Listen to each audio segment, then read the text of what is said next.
जो वियाणिया जीअं जीअं औरत वेंदी आहे साम्हूं गुज़रंदो सूरज निकिरंदो ॾींहुं थींदो पंखी बि पर सदा करे हलण जी तयारी कोशिश करे इहो हाल संसार जो आहे अॼु करोड़ां क़बरां ॾिसो करोड़े संसार सुता पिया हाजत न के बिरिया छो न असीं पंहिंजे अखनि सां ॾिठी हूंदियूंसीं 50-40-30 साल जी सर्विस में हिन उमिरि में ज़िंदगी जे सफ़र में कई रंग रंग तमाशा ॾिठा हूंदासीं तो सतगुरु फरमाइनि था सो इन मुख़्तलिफ़ ख़्यालातनि ग़लति ॻाल्हियुनि खे छॾे करे असीं नाम जो सिमरन कयूं गुरमंत्र सिर्फ़ इंसान जमा ख़र्च करनि था साईं आशीर्वाद कयो दया कयो कृपा कयो महर कयो हाणे आशीर्वाद का मिठाई न आहे तो खीर जा पेड़ा मलाई न आहे उहा रहमत आहे जेका तव्हांजे अंदरि बरसी रही आहे मगर उन्हीं खे कंट्रोल करण तव्हांजो कमु आहे ज्यों ज्यों तव्हां कमाई कंदव मालिक रहमत कंदो छो त ॿिन्ही हथनि ते उहो दातार दान धरियूं बीठो आहे कोई वठण वारो हुजे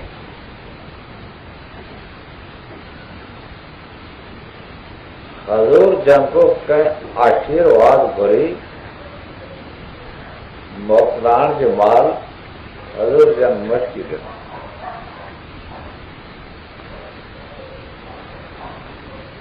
तो साहिबनि को पुछऊं कि ईअं छो कि भई संत त टोकरा आशीर्वाद जा खयूं घुमनि था ॿिन्ही हथनि ते मगर को वठण वारो बि कजे न तो साहिब फरमाइनि था तव्हांजे अंदरि रहमत बरसी रही आहे उहा कृपा दया बरसी रही आहे उनके भगवान चओ ईश्वर चओ परमात्मा चओ नाम चओ वाहिदहू ला शरीक चओ रब आलमीन चओ करोड़ा नाला संतन उनजा रखिया तू दोस्त पया उठ चले जो वियाणिया पाप करेंदड़ सिर पर मुठे अजराइल पर कुठे चङा हितो असीं पापनि जूं पंडा ॿंधी खयूंसीं पर जॾहिं समय मौत जो आयो ॾुखियो वक़्तु मथो अची वियो उन जहिड़ो आपदा जो जहिड़ो टाइम कोई न आहे संसार जो आपदाऊं त तुच्छ आहिनि मामूलियूं उन आपदाउनि जे मिटाइण जा कई ज़रिया आहिनि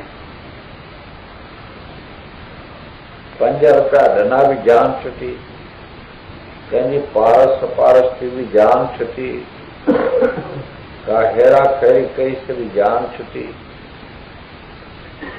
मगर जॾहिं अज़राइल मथों अचे बीहे थो एहसास अचे थो गुरु ग्रंथ साहिब में त रावण जहिड़ा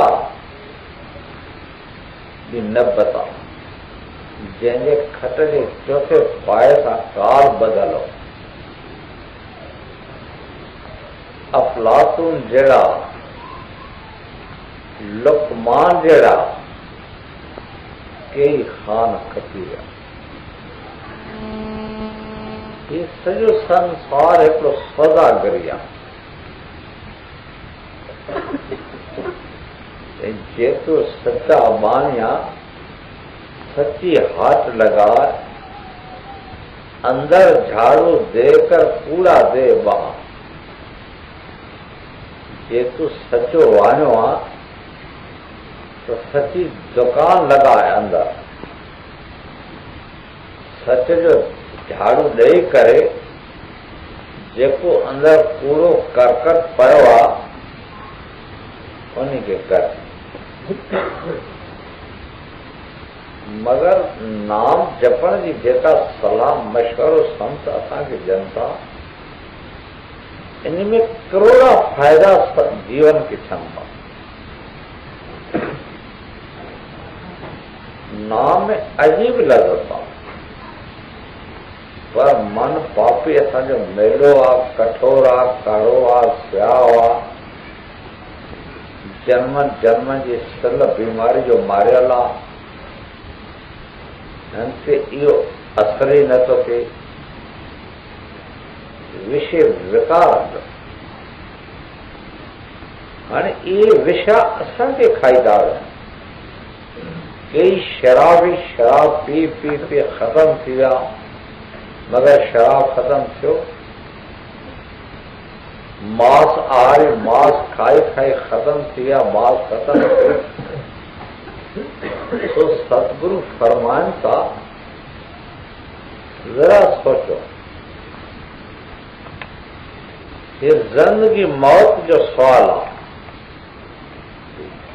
इंसानी वजूद, इंसानी तालुक वरी मिलण या नथी, ये असीं न कयोसीं। गीता में भगवान जा पुनर्जन्म वचन, वरी पुनर्जन्मन में अचणो पवंदो। एक जन्म गुर भगत, जन्म दूसरे नाम, जन्म तीसरे मकर पद, चौथे में निष्ठा। नाम तो संतन ॾिनो,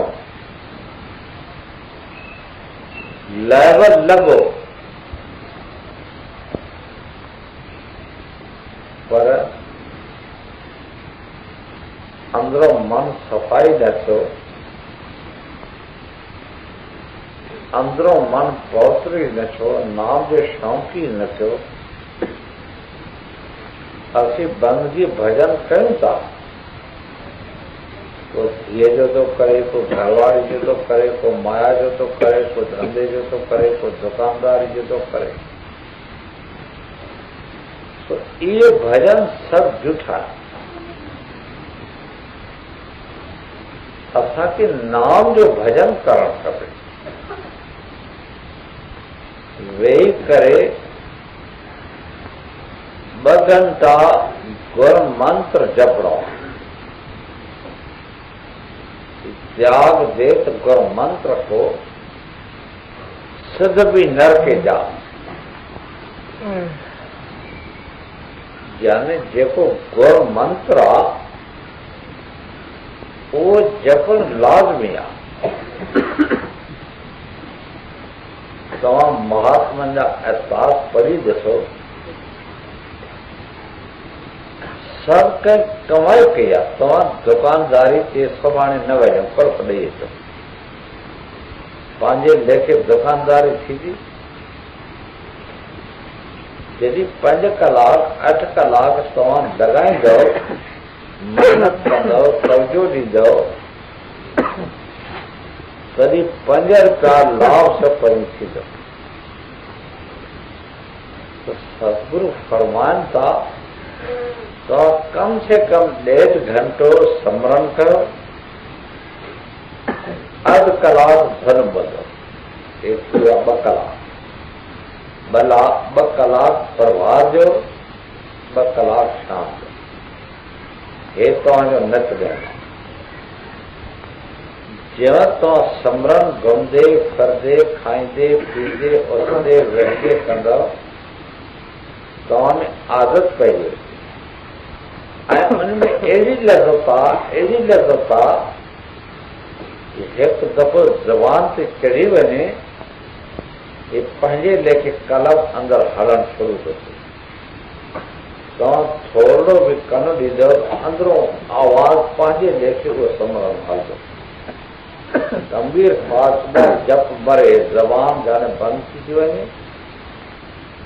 पोइ अजपा जाप अंदरि अचणु शुरू थो थिए पंहिंजे लेखे। हू कन सभु रगां तारा सभिनी रगनि मां अंदरो आवाज़ थो अचे। भॻवान जॾहिं लंका फतेह कई आहे रामचंद्र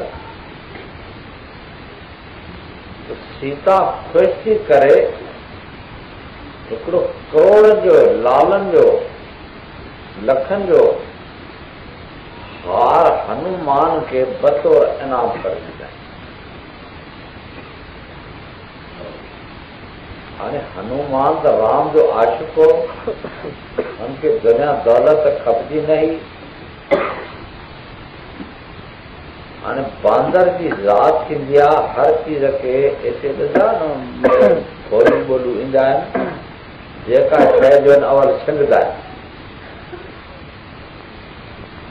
हनुमान उन सॼे हार खे सिंधियो मतां हिन राम जी ख़ुशबू हुजे पर जॾहिं हुनखे मथो का बि ख़ुशबू अचणु न लॻी उहो हिन वात में विझी हिकु कणो भॻो की मतां अंदरि हिन में ख़ुशबू जॾहिं अंदरो बि ख़ुशबू न अचणु लॻी त 9 लखो हार सॼो चट करे छॾियईं। कंहिं सीता खां ॻाल्हि कई नाथ बांदर के अहिड़ो लखनि करोड़नि जो हार ॾिनो मगर हुन त कदुरु ई न कर चवंदा हा चवंदा हा। तो सीता घुराए करे क्रोध में अची हनुमान खे बुरो भरलो ॻाल्हाईंदी आहे कि मूर्ख मां तोखे लखां करोड़ा रुपयनि जो यानी हार ॾिनो इनाम तौर जो तो कदर न कर। मां सम्झुमि त इन में को राम जो नाम हूंदो। मां त राम जो आशिक़ आहियां धन दौलत जो आशिक़ न आहे। माया का मोहताज गांडू क्या जाने बंदगी से उन्हनि खे छा ख़बर त बंदगी कहिड़ी बला जो नालो सो चई तूं अहिड़ो राम में रची वियो आहे यकदमि हिन जो मथे पंहिंजी खर लाथे त रग रग मां आवाज़ राम जी पई निकिरे राम राम राम राम राम आवाज़ उन्हनि जो रगा पची थियूं वञनि आज़ार इश्क जंहिंमें अज़बा सभु ॾुखनि था दुआ रोज़ दिल में हज़ारे दुखनि था पूरो थोर खामे मत की न थो जामे सभु ऐब मामे जीअं मुंहिंजे में जुखनि था आज़ार इश्क जंहिंमें अज़बा सभु ॾुखनि था। प्रेम सजनो थोरी शइ न आहे मगर हाणे हे ॻाल्हियूं तव्हांखे लज़त न ॾींदी हूंदियूं हिन जी वजह लज़त न आयल आहे। काम जी लज़त आयल आहे जुआ जी लज़त आयल आहे शराब कबाब जी लज़त आयल आहे धन दौलत जे इकठे करण जी आयल आहे लखां रुपया गॾु करण जी लज़त आयल आहे। तो संत पुछनि था आख़िर हिन बणिबो छा हे त धूड़ धंध जी मान भला बाबा छॾे विया न उन्हनि वटि बि इहे दुकान हुया इहे टपड़ हुया इहे सामान जेके असांजे हथ में आहिनि कॾहिं उन्हनि वटि बि हुया पर उहे वक़्त ते समय सां छॾे विया असां बि समय सां छॾे वेंदासीं हाणो त पाउ वठे थो जेकी तव्हांजी क़िस्मत तक़दीर में आहे उहो तव्हांखे अवश्य मिलणो हर तरह मिलंदो 50 साल गुज़री बि वञे तव्हांजो नसीब जो न खाईंदो ॿिए जो नसीब तव्हांखे न मिलंदो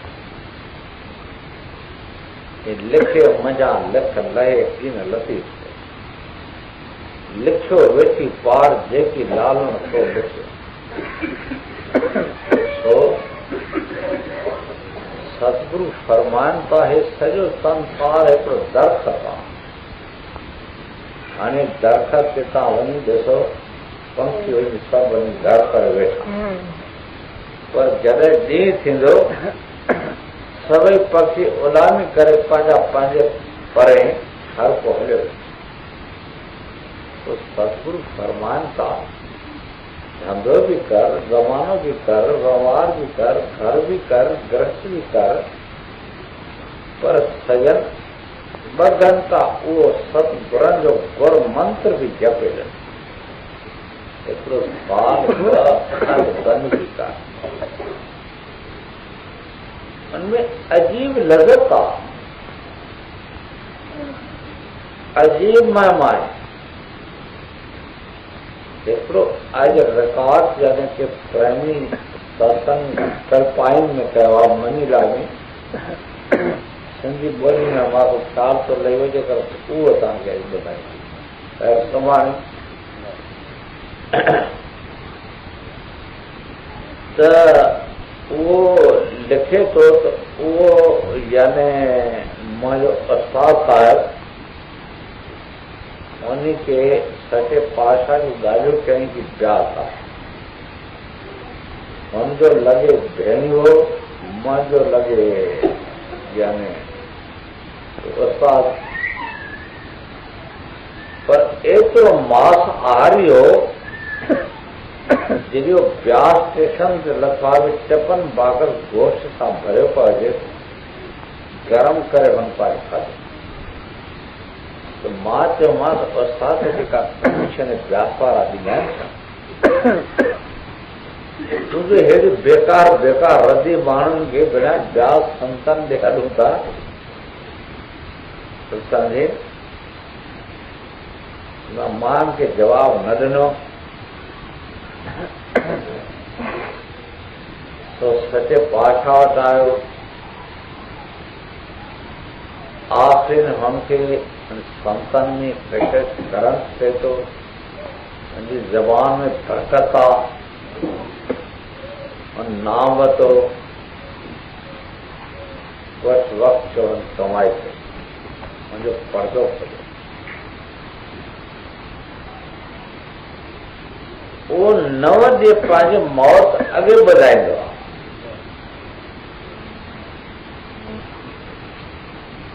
सतगुर मूंखे वचन आयो शायदि मूंखे एतिहास या पूरो यादि न संभाल ईंदो सो कमाई जेका भक्ति आहे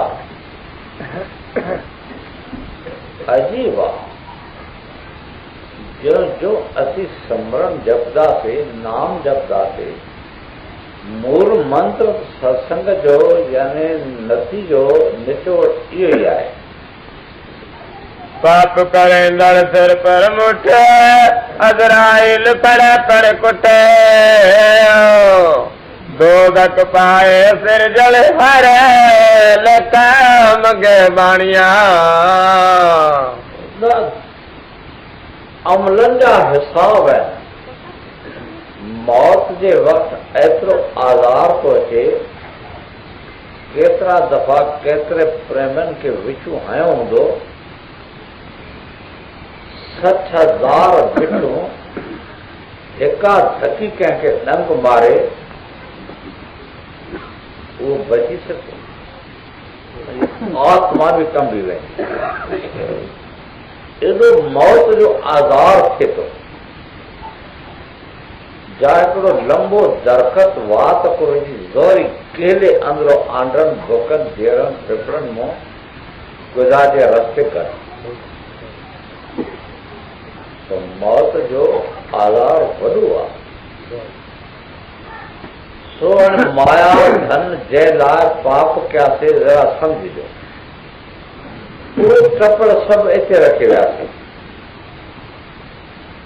हाणे उन माया लाइ जेके पाप कयासीं उहे पापनि जूं पंडा साफ़ रहिया। अमल हदीस भी चए थी त अल कसाब ते वर्त टपड़ हिते रहिजी विया। मिसाल मां हिकिड़ो 5,000, 10,000, लख, 2 लख ठाहिया, मुंहिंजे लाइ लखे पाप कयमि, लखे अपराध कयमि, लखे दिलियूं दुखाया। हाणे उहे लख मुंहिंजा हिते रहिजी विया, मगर उहे अमल सां हलिया।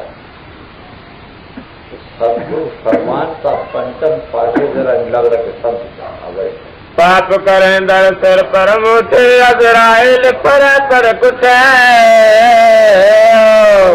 पाप कंदड़ मुठिया इज़राइल बार बार इन पंहिंजा कि कसाई बार बार बकरे के सिर पंहिंजो न आहे, पर खंजर सां जो अज़बो वधंदो आहे,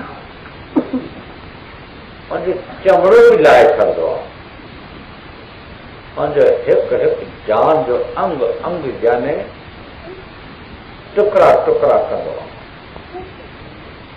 चवंदा इहो दुख ख़ैद उनजे आत्मा थी आहे। सचल बि चयो त वाहिद शायद रब लाइ मां परवर जी ज़ात जो कसम खाए थो चवां, चवंदा मां इहे ॻाल्हियूं ॾिठियूं, ॾिसी करे ख़बर थो पिया। तो गुरु अर्जन देव साहिब फरमाइनि था पाप करेंदड़ सिर पर मुठे अजराइल पर कुछ दोज़ख पाए सिर जणिया रे लेखा मंगे बाणिया। हाणे उते हिसाब आहे। हाणे हिते संसार में हिकु ॿिए को पंजर था वठणा पवनि था, जे नथो ॾिजे त उनमें मां ॾियणो पए थो, 5 गारियूं खाइणियूं पवनि थियूं, तानो मेणो करणो पए थो। उन जे लाइ अंदरि अबरतनाक सज़ा कुंभी नरक आहे। कुंभ चवंदा आहिनि दिले खे, दिले जेतिरो उनजो मुंहुं आहे हेठि किरो आहे, अरबे को उगो आहे, गहरो आहे। उहे रत पोइ ऐं जरासीमनि जो नर्क भरियल आहे, पिस ऐं खून जो। उते साह हिनजो न छॾिजो आहे, हे असुर शरीर। इन जे अंदरि सूखम शरीर आहे। सूखम जी माना नंढड़ो न, हिन जी उमिरि हिकिड़ी 60 साल आहे, उन जी उमिरि लखा साल आहे। हिते असांजी 1 साल उमिरि, त अंदरि असांजी 1 लख साल उमिरि पवंदी आहे 1 साल जे बदिले। सो उन कुंभी नरकनि जे अंदरि तरह तरह जा आज़ाब हेरो खाईंदी आहे। तो सतगुरु फरमाइनि था जरा इहे सभई ॻाल्हियूं सम्झण वठो। अॼु असीं माया जे नशे में आहियूं, दौलत जे नशे में आहियूं, या पंहिंजी सुंदरता जे नशे में आहियूं, या जवाहरात हीरनि कपिड़नि वस्त्रनि आदकनि जे नशे में आहियूं। तो फरमाइनि था इहे सभु शयूं नाचीज़ आहिनि। पाप करेंदड़ सिर पर मुठे अजराइल पर कुछ दोज़ख पाए सिर जणिया रे लेखा मंगे बाणिया। जे भाई बंद वाणियो हूंदो आहे चवंदा मां हिसाब में पंहिंजी दॿड़ी बि न छॾियां, 2 भाइर चयो असां, तूं चवंदा हिकिड़ो पैसो छॾ पर मां नीच में दॿड़ी बि न छॾंदो मां। चवंदा अहिड़ी तरह से दरगाह में उते माफ़ी न मिलंदी, उते हिक हिसाब जा पैरा। अमल जा निबेरा इन वास्ते सतगुरु फरमान था कुछ अमल असी सुधारे पाण में सुधार आनी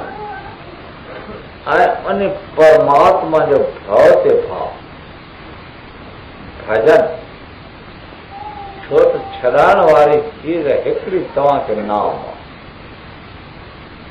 का चीज संसार जी तव्हांखे न बचाए सघे। ये तो कूड़ो वार अने कई लखे लोग वञनि था खणी छा था वञनि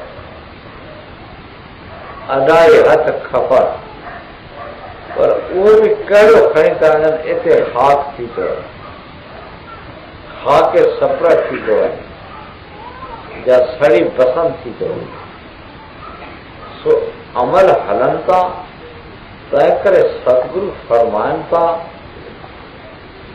इन अमलनि जे बचण जो नतीजो ज़रियो नाम जेको सतगुरु असांखे नाम ॾिनो आहे असीं उहो जप इहे कंहिं महात्मा चयो आहे त कोट जन्म खे पाप सोए जान लाख मन गात नाम चिंगारी पढ़त है होत पलक में नाम जीअं करोड़ मन भूसो हुजे उन खे यकदम ॿारे हिकिड़ी टीवी जो उहो भूसो जली पसंदि थींदो तव्हांजे करोड़ जन्मनि जा गुनाह पाप हिकु घड़ी नाम जे जपण सां जे तव्हांजे स्वर खे हिकु नरकी लॻी वई करोड़ जन्म पाप अमल तव्हांजा नाश थी ऐं अंदरि तव्हांजे रोशनी जी अंदरि उहा जोत जगमगा रही आहे उन जोत जे दर्शन करण सां करोड़ जन्मनि जन्म मात्रनि जा पाप यानी नाश थी था जेके सुखम या असुर कर्म उहे नाश थी था बाक़ी रहा कारण कर्म उहे बि तपंती जी हद तक जाने कर्म हलन था यदि तपंती जो भी तव्हां पढ़ाओ तय कयो क्लास कयो रो नंगी थी नंगी जी माना लतीफ़ा नर्मल हल्की सवा नूर जेको असली रूप आहे उन रूप में हितां जा 12,000 चंद्रमा जमा कयो हिकिड़ी रूह जो अहिड़ो नूर थो पहुचे मगर त्रिपुंती जे नाके जे हुन पर अंदर मंज़िल आहे पड़ाव आहे लक आहे जो जो तव्हां लक लताड़दा वेंदव मंज़िल वेझी थींदी वेंदी रूह आत्मा लतीफ़ा थींदी वेंदी नर्मल थींदी वेंदी उन जोत जे जलवे ते सो सतगुरु फरमाइनि था पाप करें दर दर पर मोटे अजराइल पर कुटे दोजख पाए फिर जरियारे लकम के बाणिया संगल कोई भैया दीबा माल जो बल बल छोड़ वने सा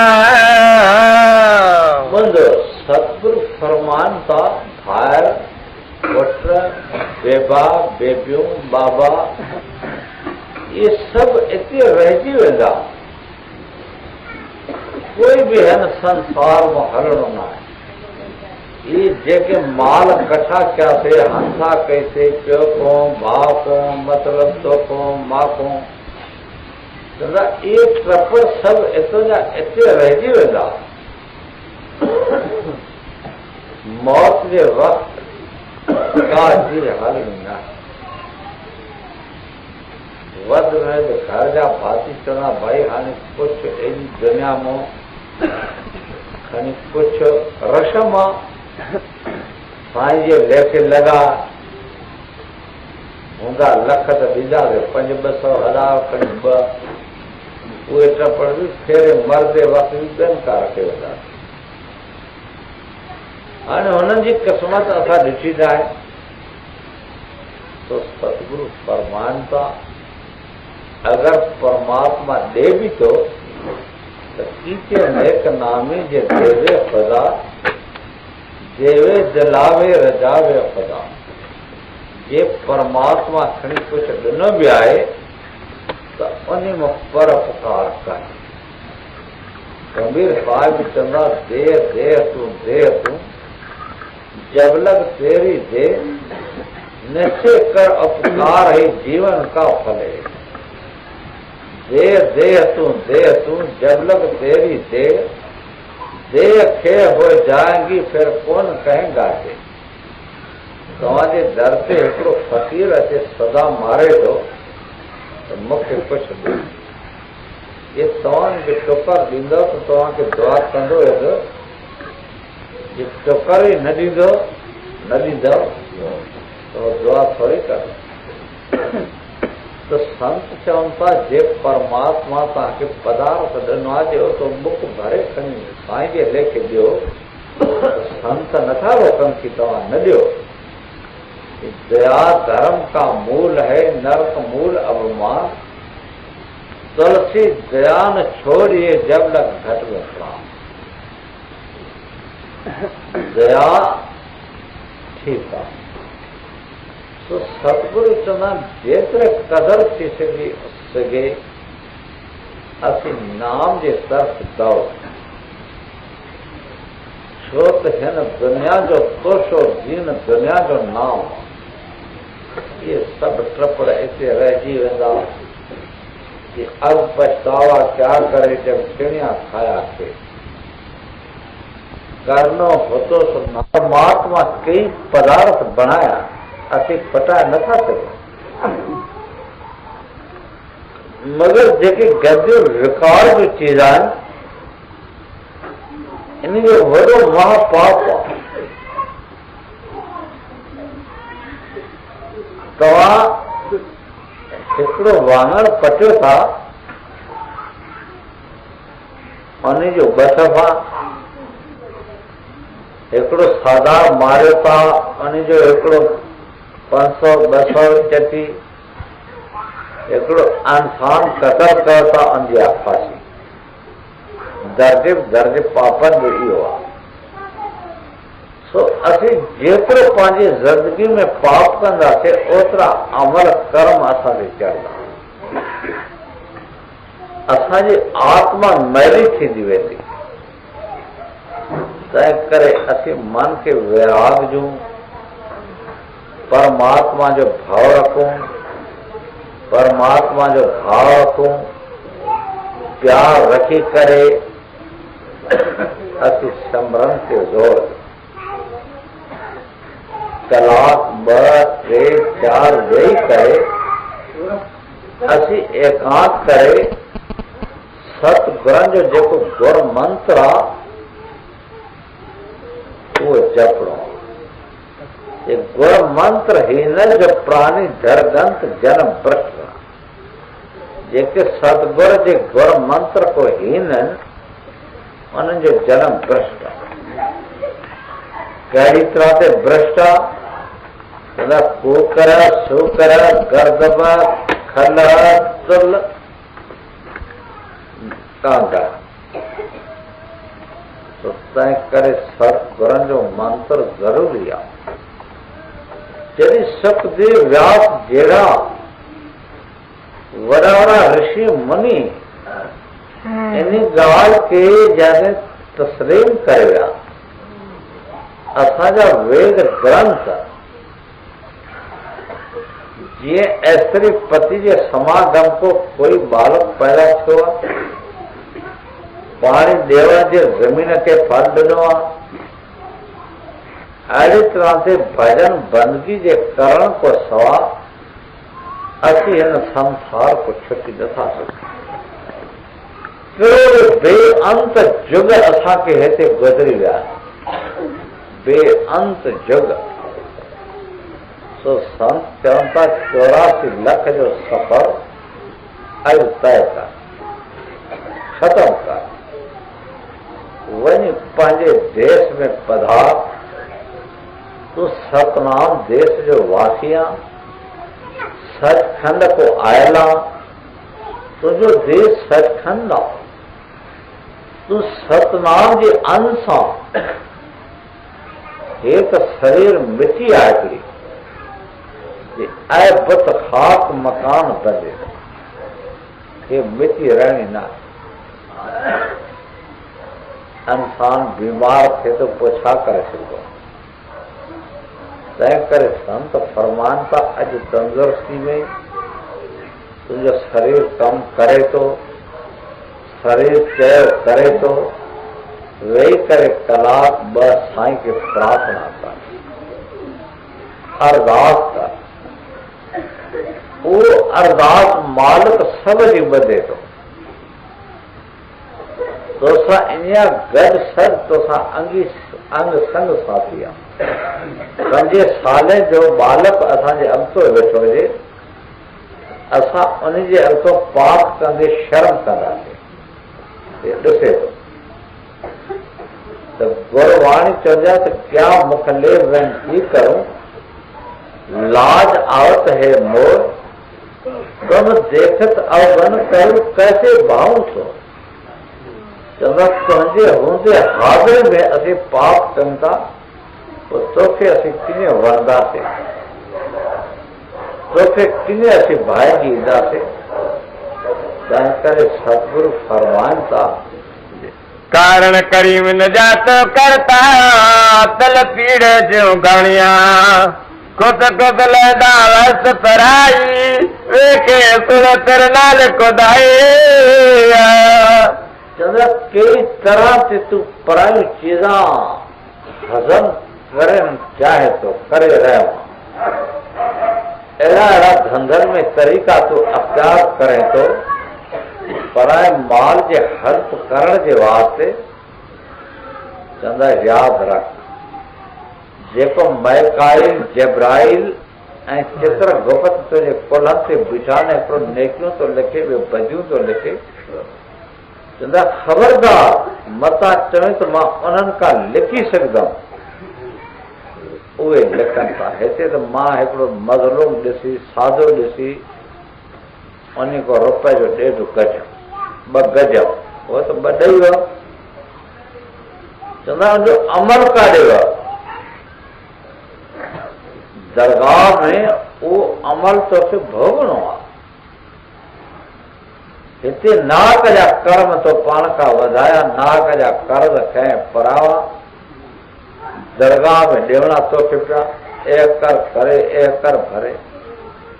ये देसी कर्मनि जो आहे। असीं चवंदा कसाई, जेके ॿकरा कुहनि था, पर हक़ीक़त में असीं दिलनि जा घातक कसाई आहियूं। कई दिलियूं था दुखायूं, कई आत्माऊं था दुखायूं, वरी इहो पाप जो पैसो बीहे बि नथो। 10-15 साल, वध में वध 20 साल, कई बिरियाता ॾिठियो खुटी विया। अॼु उहे घर, उहे पाड़ा बि सुञा थी विया। जिन्हनि लख कठा कया हुआ, उहे लख त विया पर पाण बि विया हुआ। सो हे अखियुनि जो ठव। हिकिड़ी मिसाल ईंदी आहे त कंहिं बादशाह वटि हिकिड़ो हो नौकर, उहो बादशाह त हुयो पर पंहिंजे हक़ हलाल जी रोज़ी करे किताब वग़ैरह पढ़ाए करे या ॿियो थोरो घणो ट्रपल ट्राली ठाहे करे पंहिंजो गुज़ारो कंदो।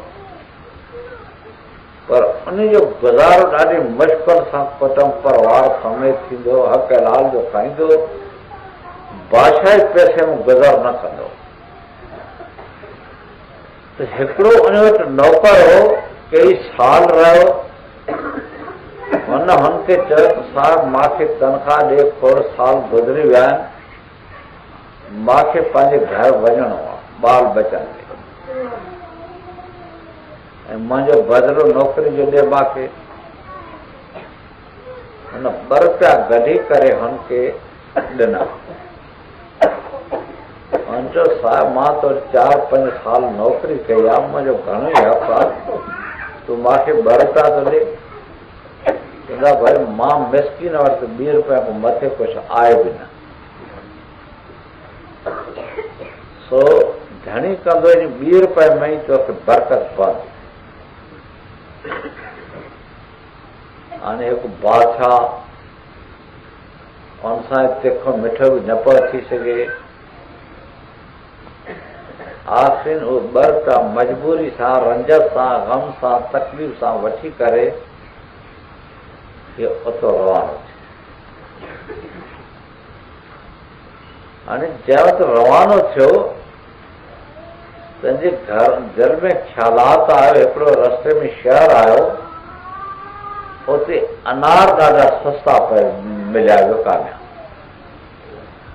न चयो हाणे केतिरे सालनि खां को घर थो वञा, ॿार बचा शहर जा दोस्त संग साथी ईंदा, अचे मौक़ो घुरंदा कुझु न कुझु, या उन्हनि खे तोहफ़े तौर कुझु ॾियणो पवंदो, न 2 रुपए जा करे बड ॾाण ॾी वरिती। हेॾे ॾिसंदा न ख़ुरासान ॾे 50-40 रुपए जा ॾाण मिलिया,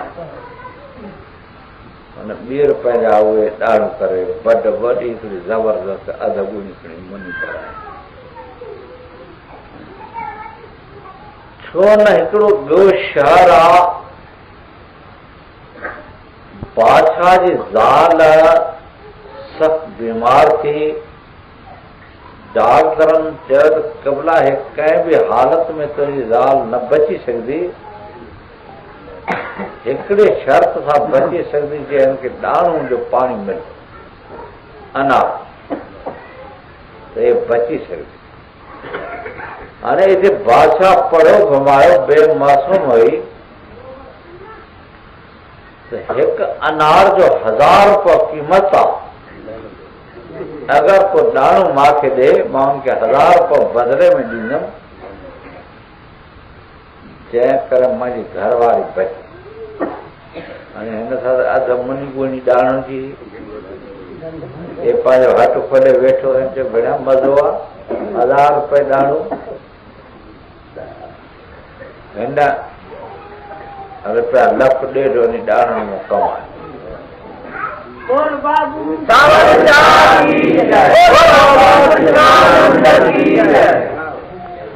सो इन जो मतिलब कि हक़ लाल जी चीज़ में बरकत घणी अथव,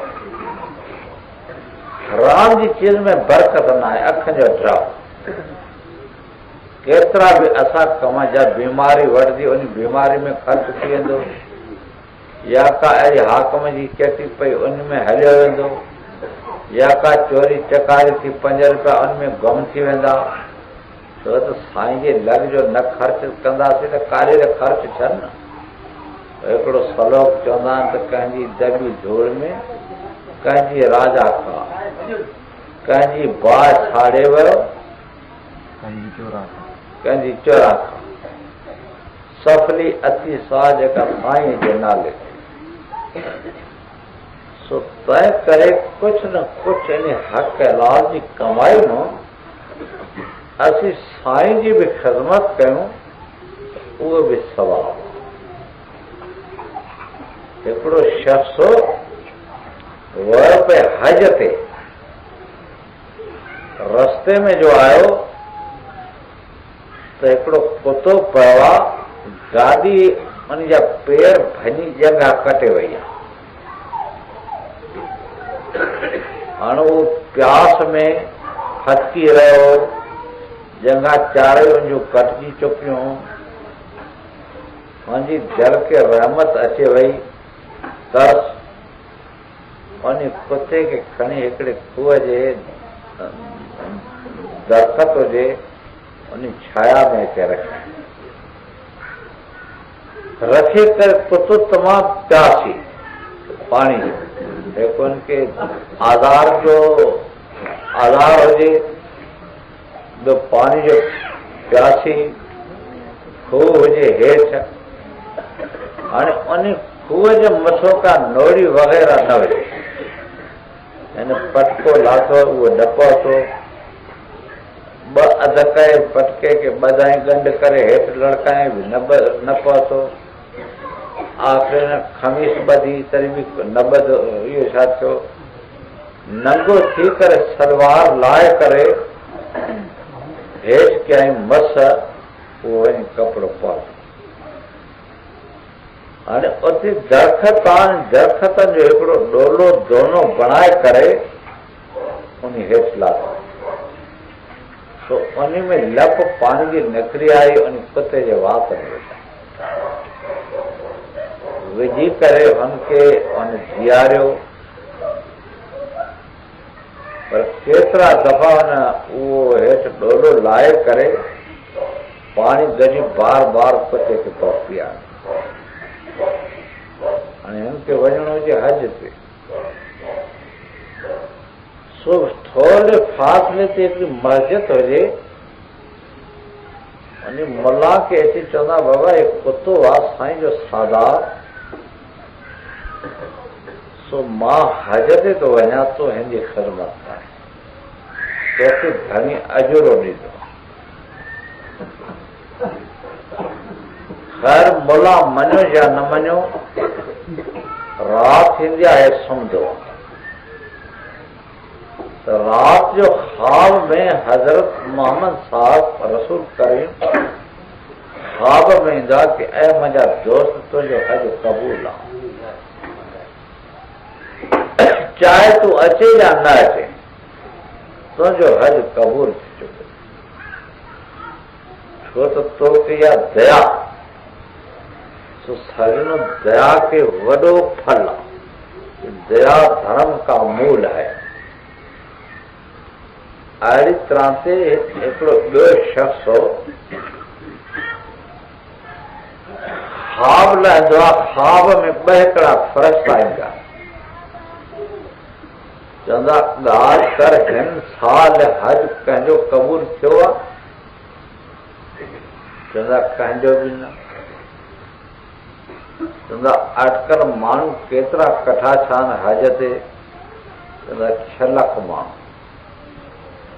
6 लखनि मां हिकिड़े जो बि हज क़बूल न आहे, चवंदा हा, चवंदा हिकिड़े जो क़बूल आहे, उहो हिते पहुतल न आहे, मगर दमशक ईरान जे तरफ़ अहिड़ी अरब में शहर आहे, वॾो शहर आहे, हिकिड़ो मोची आहे, उन जो हज क़बूल पियो, ॿियो 6 लखनि जो हज ई बेकार। छा त पाड़े जे अंदरि हिकिड़ो ग़रीब शख़्स हो, राति खाए त ॾींहुं न हुजे, ॾींहुं खाए त राति न हुजे, पर 2-3 ॾींहंनि खां उहे बुखिया सुता पिया हुजनि, नंढड़ा ॿार रड़नि पिया, रंभनि पिया, घर में कुझु न हुजे त हुननि खे खणी असां ॾियूं, मुंहिंजी दिलि खे दया अचे वई, जेका रक़म मां हज जे ख़र्च करण वास्ते ठाही आहे, जे मां इन ग़रीब खे ॼाण जा बचा पलनि, बचनि जो गुज़र थिए, मूंखे कहिड़ो न सवाब याने मिलंदो, उहा सॼी रक़म जी रक़म उन्हनि खे करे ॾींदो, भई तूं खा, पाण बि खाओ, पंहिंजे बचनि खे बि खारायो, मूंखे हज वञणो हूंदो, जे धणी मूंखे ॾिनो त वरी ॿिए के टाइम वेंदो, त ख्वाब में उन खे रसूल करीम आयो कि ऐं प्यारा तुंहिंजो हज क़बूल थियो, चाहे तूं हज ते अचे या न अचे। सो सजनो, इन माया मां असीं कार्य कढी सघूं था, इहो बि हिकिड़ो अमल आहे, रूह जो सवाब आहे, त इन इहा माया बि तॾहिं सफल आहे जॾहिं कुझु असां इनखे साईं जे लॻ हलायूं, जम हिन वक़्तु कुदरती हाकम जी चेटी पए थी 500,000 भरे था ॾियूं नथा भरे था ॾियूं या ॿियो अचे चोरी का थी 500,000 5,000 हलिया विया छा थो थिए रोज़ रिपोर्टां ॿुधो था रोज़ यानी ॻाल्हियूं अख़बारनि में ॿुधो था त कई चोरियूं हाणे सखर में चवनि था 18 लोड भरिजी विया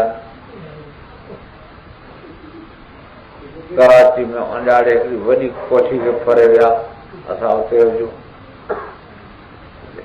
खुद खुद लहंदा वक्त पराए कैसन तरनाल खुदाए दुनिया लग पया खाते अंदर अकेले गाल ल जानिया जब जब मरे मरे फिर जावे बहुत सजाए पया जसल में जल की तात से ल जाने दा दुख से प्राणिया अफ़सोस रंज ऐं दुख सां चवणो पए थो त जंहिं परमात्मा तोखे प्रगट कयो चवंदा कि हा तो एतिरी ज़िंदगी में अची करे बि उन प्रीतम खे यादि न कई उन प्यारे खे पंहिंजो प्यारो न बणाए चवंदा पोइ तुंहिंजी हे ज़िंदगी कहिड़े लेखे आहे करतूत पशु की मानस जात लोक प्रचार करे जनरा भला पशु ऐं तुंहिंजो फर्क़ छा नंदरा भोजन भोग वय पशु पुरुष समान नर ज्ञान निज अधिकता ज्ञान बिना पशु जान पशु निंड करनि था काम भी करनि था पंहिंजे तरीक़े जो भोजन भी वो खाइनि था चवंदा अहिड़ी तरह से तूं पंहिंजे तरीक़े जो खाए थो पंहिंजो काम करे थो पंहिंजी चेष्टा करे थो पंहिंजा विषा भोगे थो इंसान तो में तॾहिं फ़र्क़ु आहे पशु में जॾहिं तो नाम जे तरफ़ लाड़ो रखे हे भी इंसानियत आहे सॼो ॾींहुं क़तल खून ऐं चोरियूं डाका परावा घर हणा पोइ दरगाह में हिसाब हिते त असीं खणी कंहिंको ॾाढा थियासीं पर दरगाह में जूता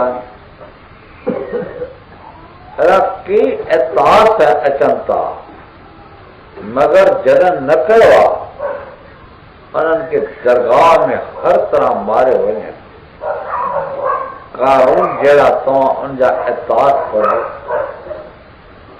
कई हिन दुनिया में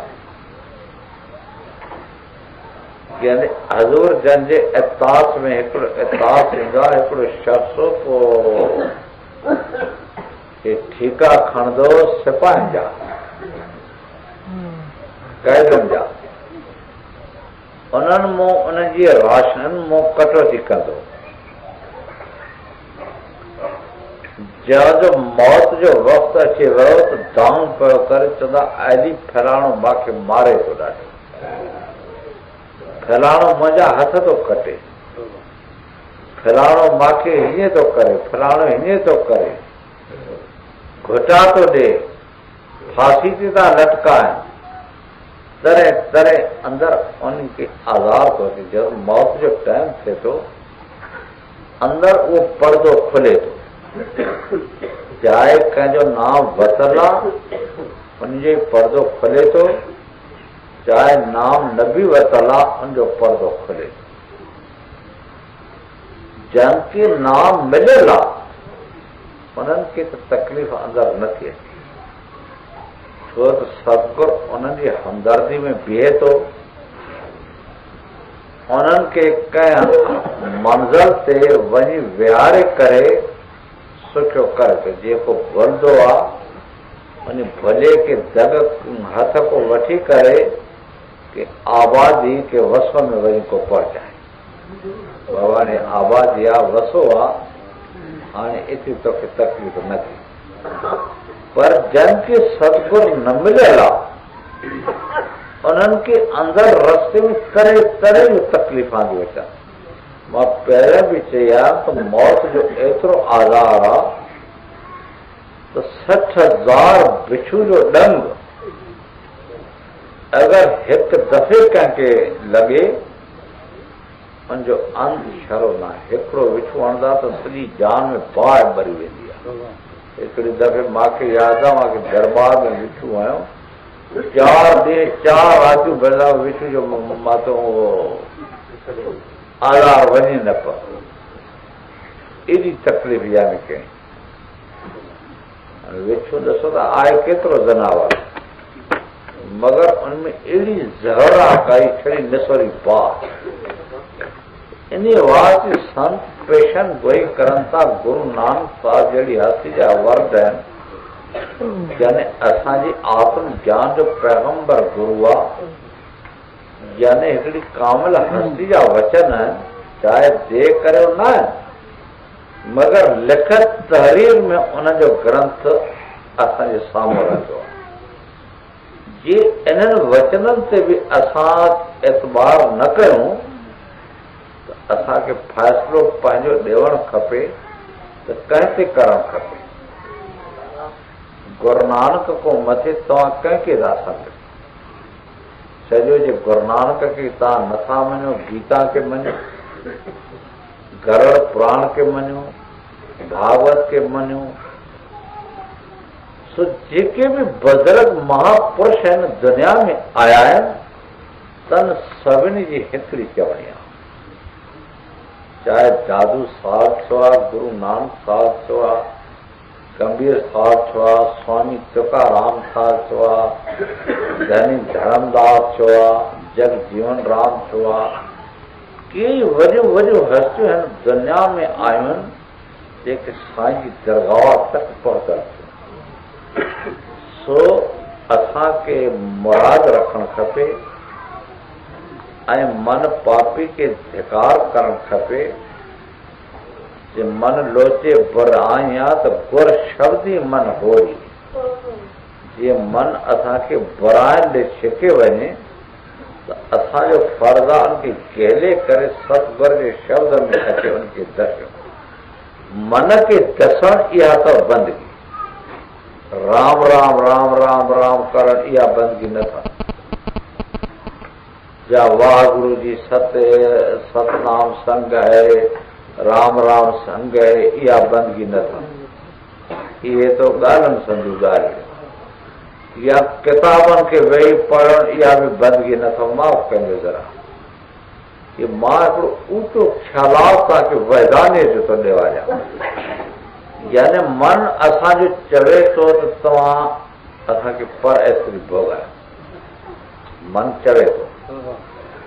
जे तव्हां मन खे ओॾो रोकियो त इहा तव्हां बंदगी करे चुका।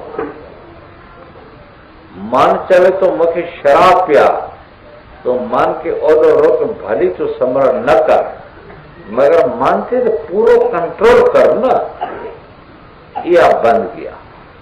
साहिबन बिचा सूरे सेन आचन रण लूज मरे, सूरे सही नानका जो मन के साथ लड़। उहे सूरमा नान जेके कुतनि जी तरह नवसानी कमनि ते रोज़ मरण था।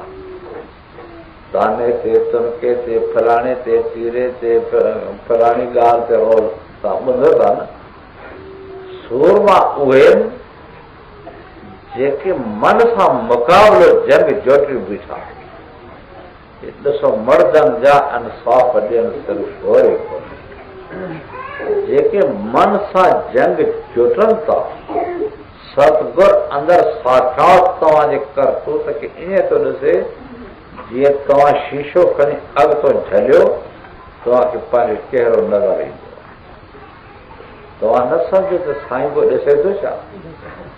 मां चवंदा 5 साल जो बालक वेठो हुजे त असांखे हिजाब थींदो भेण, बुरो कर्म कीअं कयूं असांजे जो इसरार बिल्कुलु असांजे करतूतनि में वाक़ुफ़ आहे, असांखे ॾिसी रहियो आहे। इन वास्ते गुरवाणी चवंदी आहे ज़रा भाव भाव भली व्यवहार ज़मानो कयो, पर वेही करे कलाक ॿ उन खे अरदास कयो। हाणे जे 5 बजे तव्हां उथो त तव्हांजो कहिड़ो नुक़सानु आहे ॿुधायो? रात जो सुम्हो 9 साढे 9 या 10 जे अंदर 10 को 5 तो घणा कलाक था 7 थिया न। अच्छा इंसान जे लाइ 6 कलाक निंड काफ़ी आहे। हाणे हिकिड़ा 8 बजे 9 था उथनि, हाणे हे बि इंसानियत आहे। 4 था वॼनि 3 था वॼनि त मूंखे त निंड न ईंदी। बीमारी लाचार कर मां लेटियो पियो हुआ मगर निंड मूंखे न ईंदी। सो इंसान जे लाइ वध में 6 कलाक काफ़ी आहे। वेही 2 घंटा असीं पंहिंजो बिस्तरे ते सिमरन वेही कयूं। मन साईं मां तव्हांखे जेको तरीक़ो ॿुधायो मन सां सिमरन कयो। ऐं मन तव्हांखे गेलेव दुकान ते, मन गेलेव घर, मन गेलेव गृहनि ते, मन गेलेव नाड़ी ते, अलाए काॾे गेलेव। इन खे गेले वापसि आणणु इन जो नालो बंदगी आहे। तो सतगुरु फरमान था जिनकी तात से न जाने अंधा साधक साए प्राणिया। सो गुरवाणी चवंदी आहे अफ़सोस भला तोखे अंधो न चइजे छा चइजे, मां नथो चवां, गुरवाणी थी चए। जेके ॾिसनि बि अथा रोज़ संसार में अॼु हे वियो अॼु हो वियो। के असांजा बाबा ॾाॾा चाचा मामा मासूं कई वियूं हूंदियूं, कई वेंदा। हे मिसाल आहे हिकिड़ी साबिती आहे। त सतगुरु फरमान था हिकु ॾींहुं तुंहिंजी बि सूरती निकिरणी आहे। ॾिसा न लॉटरी निकिरंदी आहे सूरती। सो हिकु ॾींहुं उहो ज़मानो अचिणो आहे। तंहिं करे सतगुरु फरमान था उहो ॾींहुं तोखे अॼु असां चिताए था छॾियूं। मतां तोखे क़यामत जे ॾींहुं पोइ उन दरगाह में चवणो पवंदो मूंखे त कंहिं चितायो बि न हो। त गुरवाणी चवंदी आहे वेद ग्रंथ कहो मत झूठे, झूठा जो न विचारे। हज़ूर जन जहिड़ी हस्ती यानी असांखे चिताए थी। हे कंहिंजा वचन जे गुरु नानक बणिजी आयो उहो बाबा सावण शाह हो। जे सावण शाह बणिजी आयो उहो गुरु नानक हो। थोरो चोला मटाए जुगा जुग चोला धर आता है, असां मनमुख भेदन पाता है।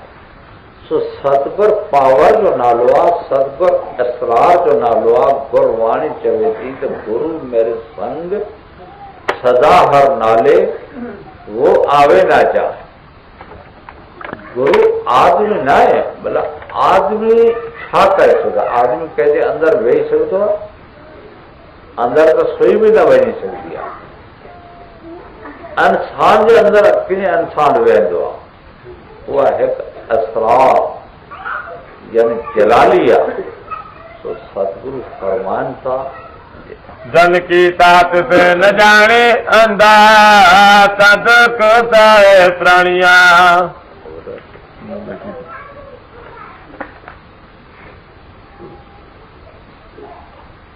मर करे ता खत्म से आई, संता संगत लड़क न पाई।